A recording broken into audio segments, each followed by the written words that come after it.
네, 오해 쟁점 이어가겠습니다. 외국인 매수로 돌변했습니다. 이런 돌변은 언제든지 환영인데 현선물 도합 한 1조 가까이 되는 것 같습니다. 지수 동반 상승 이어지고 있습니다. 자, 그런데 많이 올라온 것 같은 쪽에서 더 가려나 계속 고민은 되고 있습니다. 여기서 우리가 어디에 좀 더 방점을 찍어서 이야기 나눠봐야 할지 두 분과 이야기 나눠보겠습니다. 유한타증권 디지털 채널팀 김동공 차장 모셨고요. 미르경제연구소 정태근 이사 나와주셨습니다. 두 분 어서 오십시오. 네, 반갑습니다. 네, 네, 오랜만에 빨간불인가 싶어요. 근데 사실 우리는 알죠. 연속성에 있어서의 고민은 늘 필요하다라는 거. 자, 그렇다면 어디에 수급이 모이고 있는가 저희 좀 분류를 해봤고요. 오늘은 조선기자재, 오늘 도라고 해야 되겠죠? 오늘도 잘 가고 로봇 역시 마찬가지입니다. 네이버도 반등 시도 보하는 이슈가 있었고 방산도 어제부터 흐름이 나옵니다. 저희 하나씩 시간이 되는 한 챙겨드릴게요. 자, 먼저 조선기자재부터 얘기 나눠봅니다. 우리 정태근 이사님께서 네. 지난주 이 시간 중립이었고요. 근데 오늘은 긍정으로 되어 있는데 사실 지난주 이 시간 중립으로 주시고 그 다음날 긍정으로 바꾸셨죠. 마감 방송에서 네, 그 그쵸. 실시간으로 변화했던 뷰를 제가 보면서 조선이 이 정도로 강하구나를 느꼈거든요. 근데 이거 네. 보세요. 일주일 동안 조선을 안 하면 정말 포모 현상이 있었을 정도로 엄청납니다. 지금 하단에 자막도 나오죠.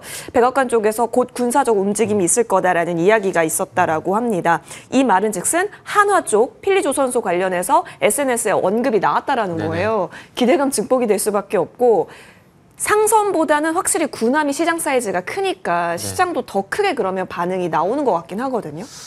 군함이 크다라기보다는 군함이 이제 시작이라고 봐야 되지 않을까 네네. 생각이 들어요. 그리고 백악관 관계자가 이제 전부 이제 트럼프로 닮아가는 것 같아요. SNS를 하는 거 보니까.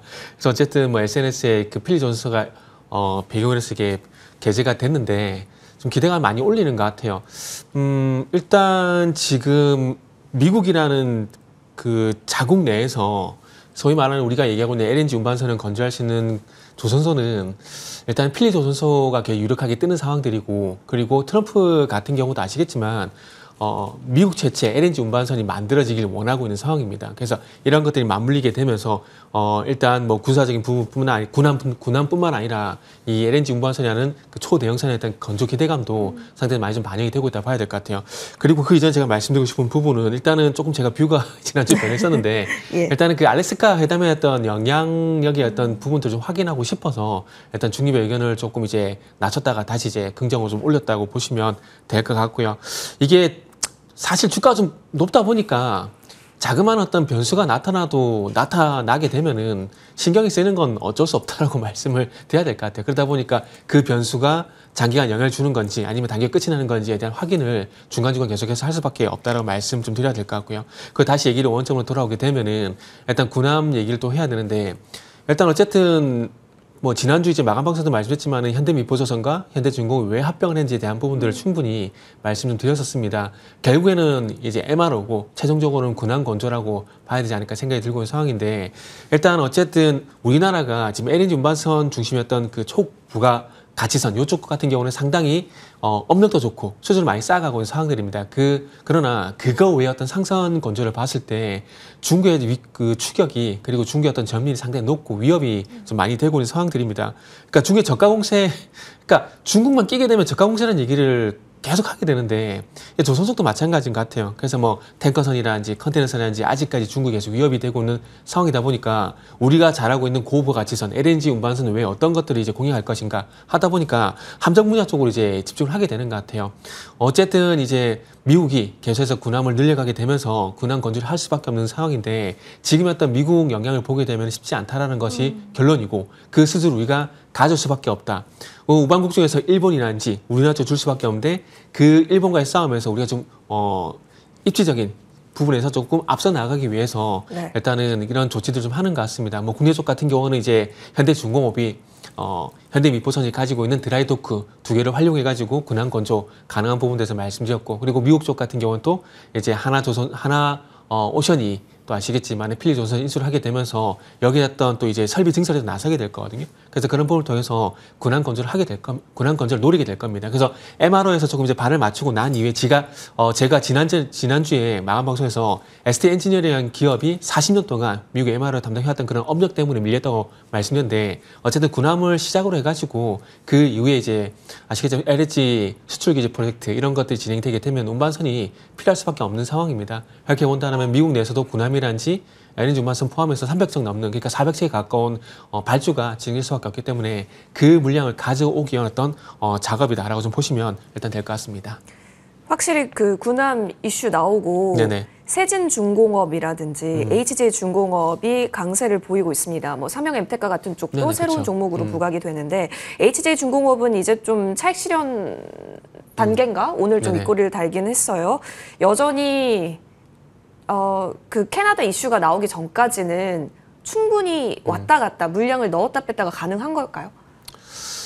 글쎄요, 계속해서 그 기자재 내에서도 계속 순환매가 계속 돌 것 같아요. 네. 돌 것 같고 그러다 보니까 그리고 세진중공업과 삼양엠텍의 어떤 공통점이 뭐냐면은 둘 다 LG 현대중공업이 주 고객사입니다. 예. 그런 영향 때문에 최근에 현대미부선하고 현대중공업 합병 이슈가 있다 보니까 그와 연관돼 가지고 이제 1차 벤더로서 좀 부각이 된 게 아닌가라는 생각이 듭니다.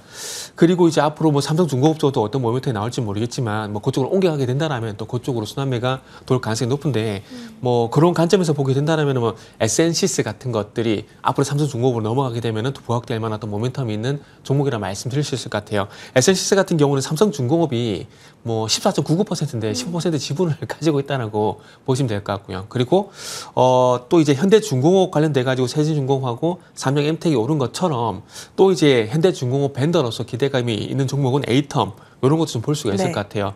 에이텀 같은 경우 자회사 DST가 현대중공업 쪽으로 그 힘센 엔진 실린더 모듈을 이제 공급을 하고 있거든요. 그렇기 때문에 엔진 부품을 이제 공급하겠다고 보시면 될 것 같아요. 그래서 그런 연관성이 있어서 또 에이텀 같은 기업들도 한번 관심을 가져보시면 좋을 것 같고요. 그리고 이제 삼박블록 관련돼 가지고는 또 현대임스, 현대중공업과 연관성이 있는 종목이잖아요. 그래서 이런 것들 한번 보시면 좋지 않을까 생각이 됩니다. 근데 이런 것들은 결국 어느 조선사 내에서 어떤 기업이 부각이 되냐에 따라서 볼 수 있기 때문에 이 지금 말씀드린 뭐 에이텀하고 현대임스 같은 경우는 현대중공업이 좀 부각이 되면은 그쪽으로 보는 게 맞는 거고 또 시간차를 두고 추후에 뭐 삼성공업이 부각이 된다. 그럼 SNCS를 보게 되는 거고 그래서 방금 지금 말씀드린 종목들은 리스트업을 하셔가지고 그리고 위치적으로도 지금 괜찮아요. 그래서 에이텀 같은 것들은 지금 접근해도 괜찮다는 말씀 좀 드리고 싶네요, 저는. 그렇죠. 지금은 네. 지금 진입이 가능한 종목군이 귀해요.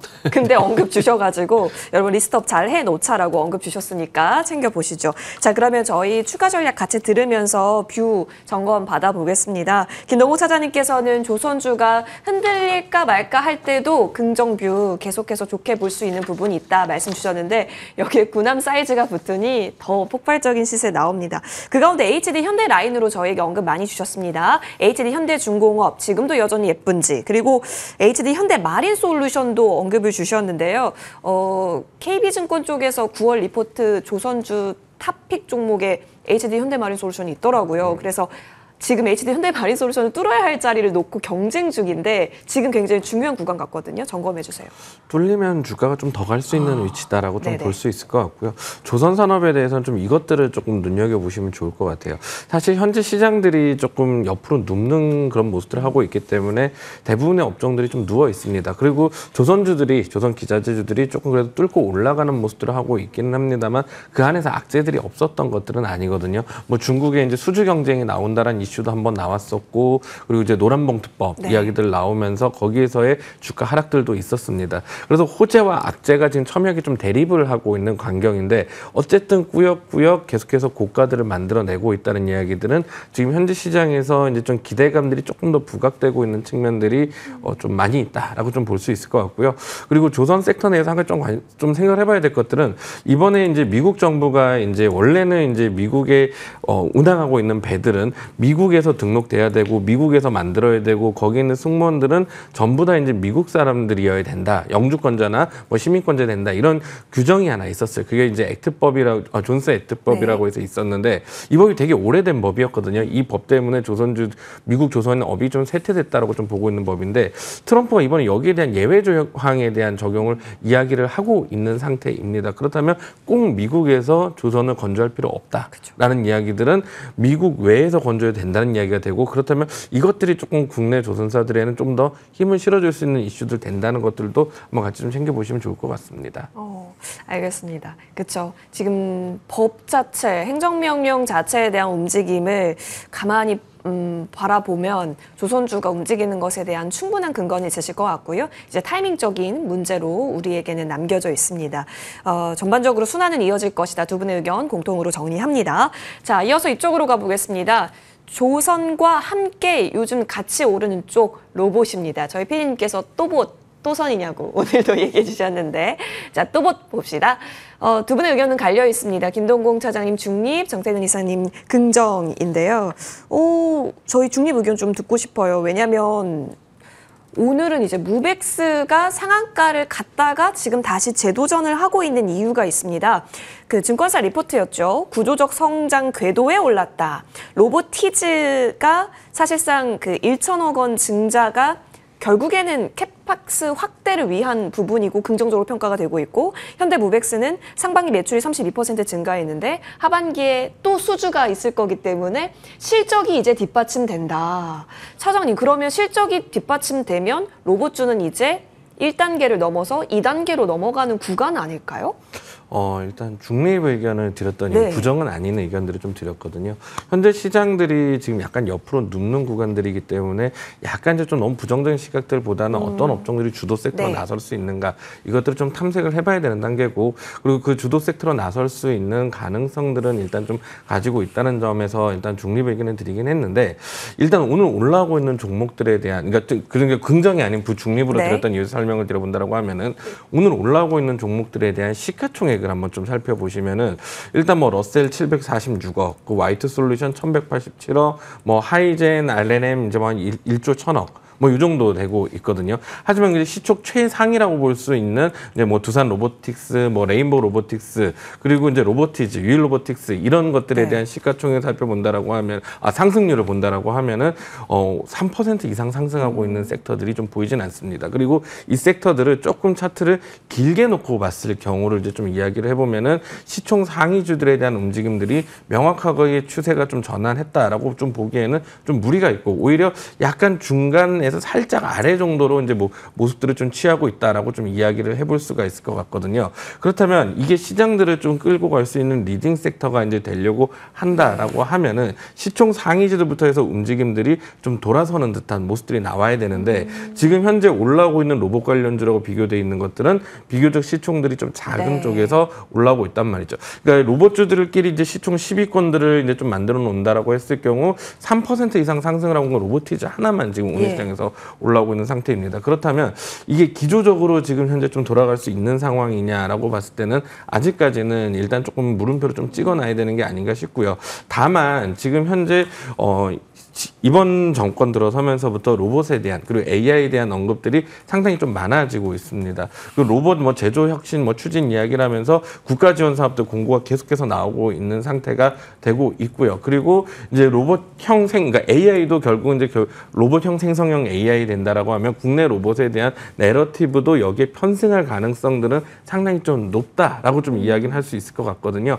다만 지금 현재의 문제점들은 시총 상위주들 위해서 움직이지 않는 상태에서 종목수로 지금 현재 시장에서 관심 정도를 좀 받고 있는 상태다라고 하면은 아직까지는 조금 더 지켜보면서 추세에 대한 이제 좀 방향성 전환들을 좀 봐야 되지 않을까 싶습니다. 시장 자체가 턴을 하는 모습들이 나타나고 있지가 않은 상태인데 이것들이 이제 턴이 나타난다고 했을 때 모든 업종들이 다 가지는 않을 거거든요. 거기서 분명히 선택과 집중이 일어날 거예요. 근데 아직까지 뭐 먼저 이 선택과 집중 먼저 해보겠다라고 하기에는 보여준 게 좀 약하다라는 생각들 때문에 중립 의견을 좀 드려봤습니다. 시총 상단주에서의 움직임이 좀 명확하게 나와줘야 한다. 레인보우 로보틱스라든지 로보티즈라든지 두산도 로보틱스. 있고요. 그렇죠. 오늘 일부 좀 움직이는 것들이 있긴 하지만 조금 더 확실한 무빙이 보여준다면 그때는 끌고 갈 수 있는 추세력을 볼 수 있기 때문에 지금은 제한적으로 좀 보고 계신다라는 점에서 중립이라는 점 챙겨봤습니다. 시총 상위주의 움직임을 좀 잘 봐야겠네요. 자, 로봇주 봤고요. 이어서 다음 쟁점 넘어가겠습니다. 반도체 보시죠. 정태근 이사님이 이번에는 또 반도체에서는 중립입니다. 왜 중립일까? 왜냐면 반도체를 우리가 나쁘지 않게 얘기를 네네. 했었고 그 파운드리 이야기 나왔을 때 삼성전자 파운드리 이야기 나왔을 때 이제 관련 밸류 체인으로 탑픽도 주신 바 있고 네, 그렇죠. 그래서 굉장히 긍정적으로 봤는데 지금 미국 쪽에서의 이런 움직임이 비 내리고 있는 구간에서는 네네. 잠시 떨어져 있자라는 관점으로 보시는 걸까요? 일단 이게 소나기가 됐든 장마가 됐든 일단은 피하고 보자라고 피하고 좀 보자. 말씀을 드리고 예. 싶어요. 일단은 이런 소식이 나오려고 그랬던 건지 모르겠지만 네. 삼성전자 기준으로 말씀을 드려보게 되면 지금 화면에도 나오고 있지만 삼성전자가 74,000원을 이제 고점을 찍고 난 이후에 7만 원대에서 계속해서 정체가 되는 모습들이 나왔었거든요. 그런 상황들 속에서 뭐 이런 소식이 나오려고 나온 건지 모르겠지만 아시겠지만 이제 그 VU 제외 네. 요 소식이 나왔잖아요. 그래서 이런 것들이 조정의 어떤 빌미가 좀 되지 않을까라고 개인적으로 좀 생각 좀 했습니다. 어쨌든 최혜국 대우가 이제 최국 그 지위가 일단은 배제가 된 상황이기 때문에 이게 사실 저도 개인적으로 오래 가진 않을 거라고 좀 생각을 하고 있거든요.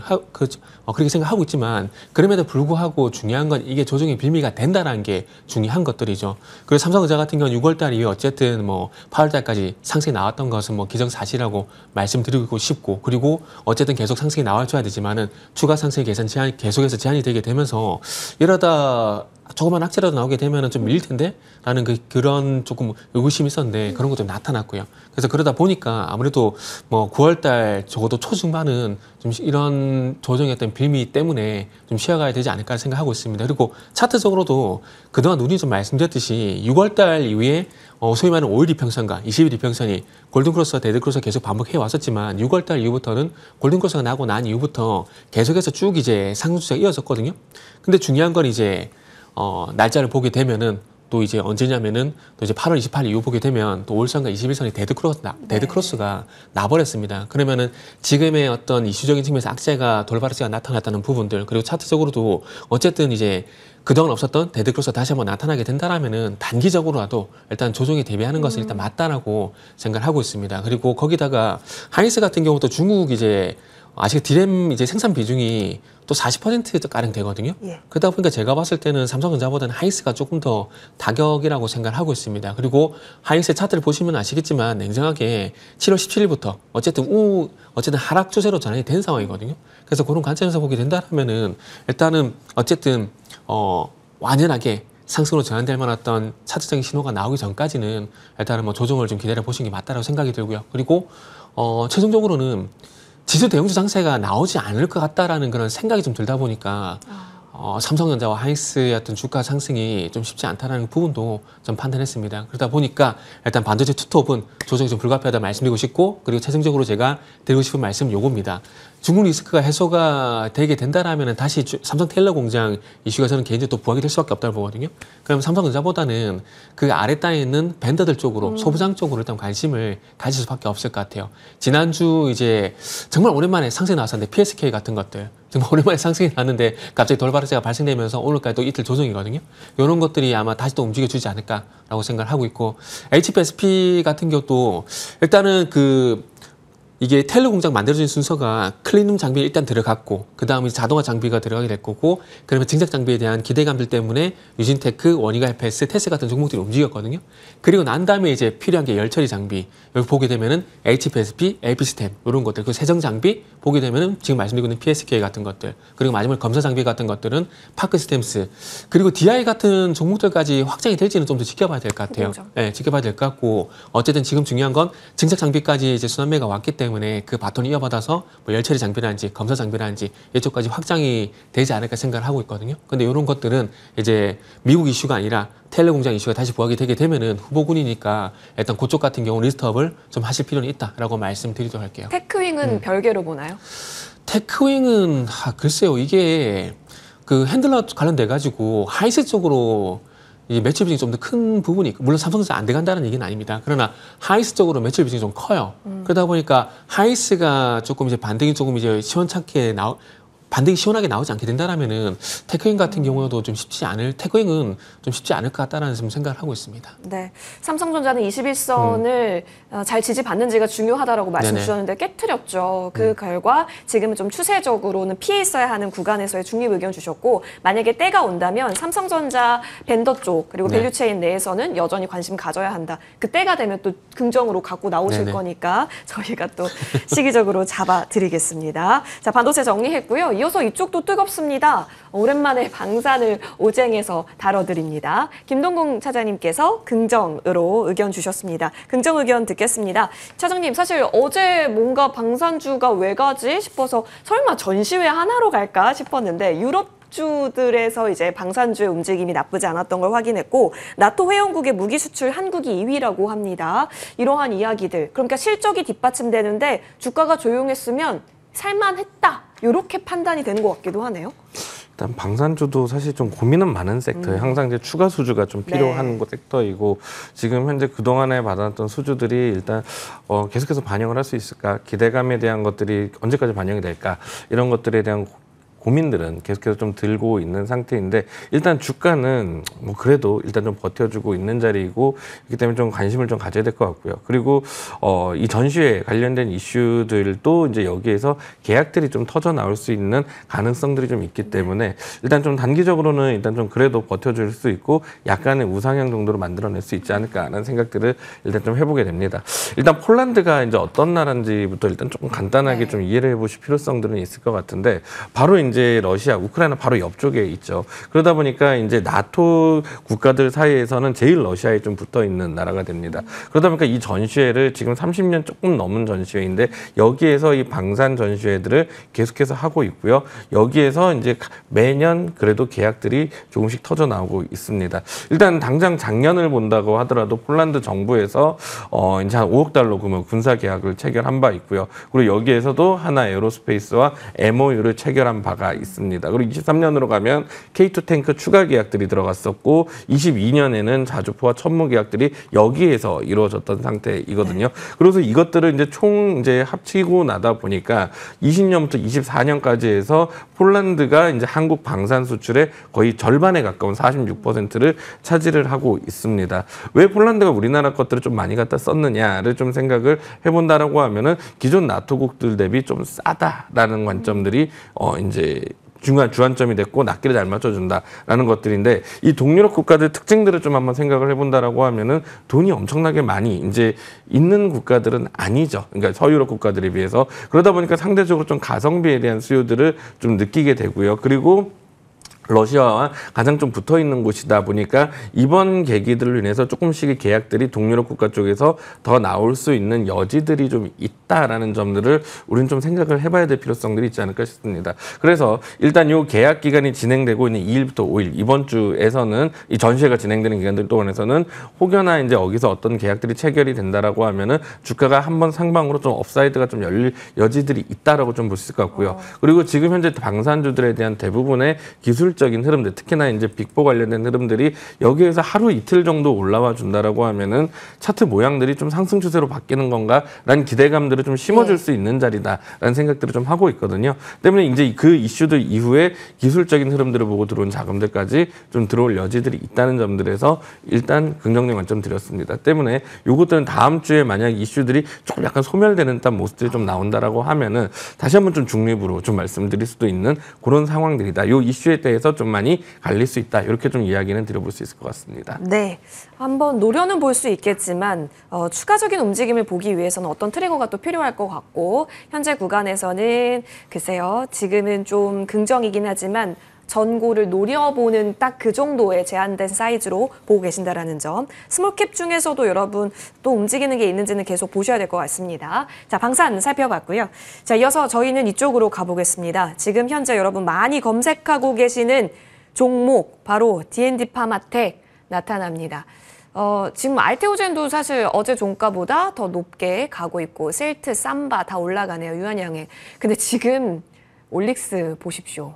올릭스와 D&D 파마텍, 고바이오랩 인벤티지랩 다시 반등, 블루엠텍도 5%대, 지금 완전 비만 쪽으로 다 응집이 되어 있다처럼 느껴집니다. 정태근 이사님, 올릭스는 네. 이제 NDR 리포트가 좀 있었던 것 같고, 그리고 D&D 파마텍은 어제 내려서 왜 혼자 그러게요. 내렸지? 그래서 제가 어제 찾아봤어요. 너무 네. 궁금해서. 근데 외국인이 많이 팔았다. 그래서 외국인은 차익을 하고 싶었을까? 그럼 지금이 기회라고 생각할 수 있을까? 많은 고민을 해서 네. 여쭤보려고 했는데 아니 뭐 다 올라가 버렸어요.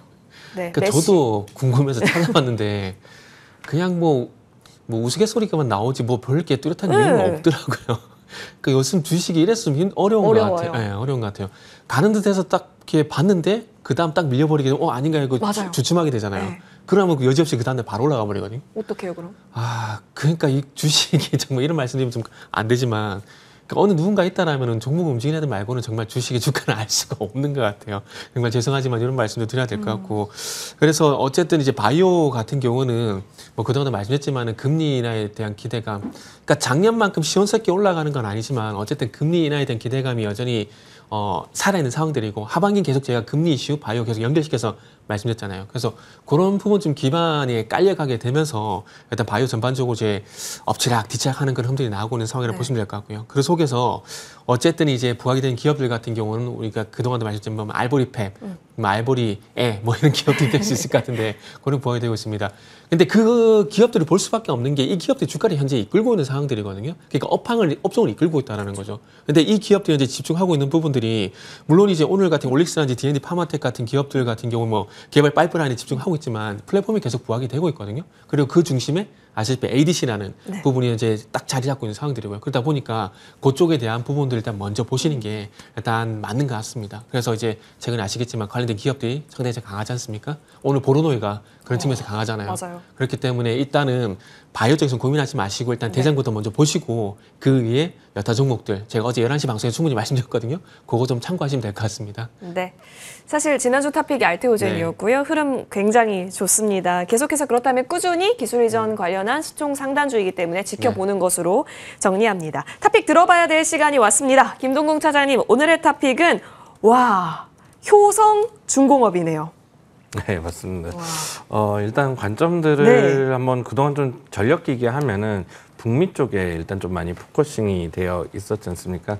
근데 이제 유럽 쪽에서의 매출들도 일단 최근에 조금 늘어나기 시작을 하는 중이거든요. 우리가 한번 조금 기억을 조금 한번 되살려 봤을 때 파리 올림픽 할 때 너무 덥더라라는 얘기들 많이 했었죠. 맞아요. 이 유럽 쪽 지역의 에어컨 보급률이 20%입니다. 근데 이 에어컨을 왜 20%밖에 보급이 안 됐을까? 돈이 없어서일까라고 생각을 하면 그렇지는 않은 나라잖아요. 그러니까 왜 그럴까 생각하면 원래 그런 나라였던 건 거였으니까 원래 시원한 나라였고요. 겨울엔 따뜻하고 여름에는 시원한 이제 그런 지중해성 기후들을 가지고 있던 나라였었는데 최근 몇 년간에 이것들이 좀 깨지는 기후 변화되면서 깨지는 모습들이 나타나기 시작을 했습니다. 그렇다고 보면은 이제 결국 이제 나와야 되는 것들은 뭐냐면 이제부터 에어컨이 이제 들어가야 된다. 소위 얘기하는 전력 수요들이 네. 늘어나기 시작한다는 이슈가 될 거고요. 또 하나 러시아 쪽에서 계속 들어오던 에너지들이 일단 좀 멈추기 시작을 했었죠. 그렇다면 이제 거기에 대한 대체제도 생기기 시작을 할 겁니다. 그리고 기존에 이미 노후화되어 있는 배전망들이 있습니다. 그렇기 때문에 지금 현재 유럽 쪽에서의 매출들이 늘어날 수 있는 상태들이 일단 좀 되고 있고요. 지금 현재 북미 쪽의 밸런스로 가장 좀 많이 되어 있는 나라들보다는 북미와 유럽이 조금 균형이 있는 곳들을 한번 더 네. 살펴봤을 때 효성중공업이지 않을까라고 좀 이야기를 드려볼 수 있을 것 같습니다. 네. 목표가를 그렇다면 조금 더 높여서 우리 생각해 볼 수 있을지, 왜냐하면 거의 상단 왔거든요. 챙겨보겠습니다. 효성중공업 봤고요. 자, 이어서 정태근 이사님께서는 KNR 시스템으로 챙겨와 주셨어요. 9월 달은 포트 예. 로봇 관련된 종목은 하나 정도는 좀 있어야 있어야 돼. 되겠다는 생각을 했어요. 그래서 어떤 예. 종목을 할까 고민을 되게 많이 하다가 에이, 최근에 시세 강하게 나왔으니까 이거 한번 보자라고 생각이 들어서 오늘은 KNR 시스템을 준비를 했습니다. 요거는 이제 로봇 핵심 부품 제조하고 그다음에 소프트웨어 기술 이제 제공하는 원스톱 솔루션 기업이라고 보시면 될 것 같은데 그 상한가 간 이유가 그 서브 밸브라고 이거를 이제 국산을 시켰어요. 그래서 그 시스템이 상한가에 좀 지임이 됐거든요. 그래서 이제 이제 국내 독점 체제로 독점 체제 만들어가게 되면서 네. 로봇에 이어가지고 항공우주, 방산 쪽으로 사업 확장을 한다 그러니까 이런 것들 좀 참고하시면 좋을 것 같습니다. 일단 목표가는 뭐 매수가 대비 한 20% 일단 잡았습니다. 16,000원 말씀드릴 거고요. 네. 손절가는 12,000원 제시하도록 하겠습니다. 음봉에 사는 거면 오늘이 음봉이네요. KNR 시스템 챙겨보시면 좋겠습니다. 두 분과는 여기서 인사드립니다. 이어지는 머니투데이 방송과 함께 하십시오. 고맙습니다.